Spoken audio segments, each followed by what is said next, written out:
This is the funny thing about who is considered native or not, who is considered an invader or not.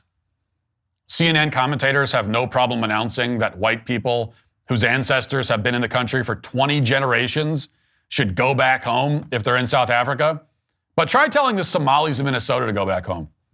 You'll be immediately labeled a far-right bigot. Even though the Somalis have been here for at most a couple of decades, some have been here for a couple of hours, but we're told that the Somalis have every right to be here. That we're told the Somalis, the moment they step foot here, they are just as American as anyone else. The moment the Somali steps foot in this country, they're just as American as you, even if your family's been here for 400 years. And yet the white South Africans are not South African even after 400 years.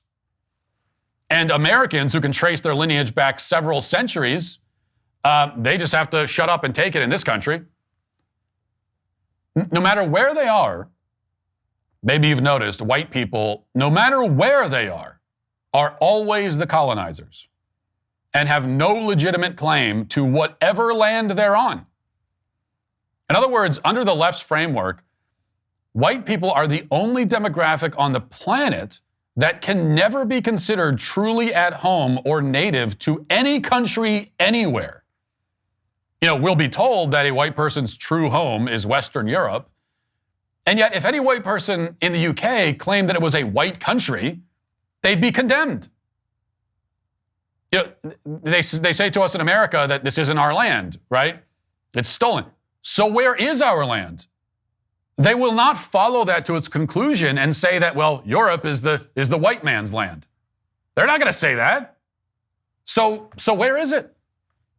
The message is that there is literally no place on earth that white people can claim as a legitimate homeland. A white man is native to nowhere. He is indigenous to nowhere. I mean, that's strange, isn't it? How does that work?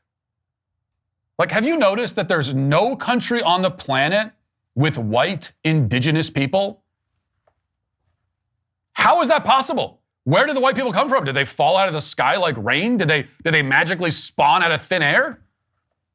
If a white person could trace his roots back to the 17th century in this country, does that make him a Native American?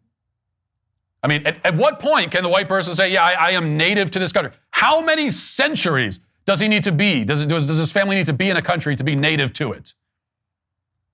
How many generations? 10? Is that enough? No. 15, 20, 25, 30, 40? Is that enough? At that point, can we say we're native to this country? And if the answer is, well, there's no amount of time, if the answer is that, well, it could be 1,000 years from now, and a white person who's been here for more than 1,000 years, their family's been here for 1,000 years, still is not native to this country in America. If that's the answer, then again, where is his native homeland? And if he goes there, can he claim the title of native or indigenous? Can he say that the non-natives are invading or stealing? Well, the left has no answer to any of those questions. And the reason is that the terms native and colonizer and invader and indigenous are all just tools of manipulation. They don't mean anything.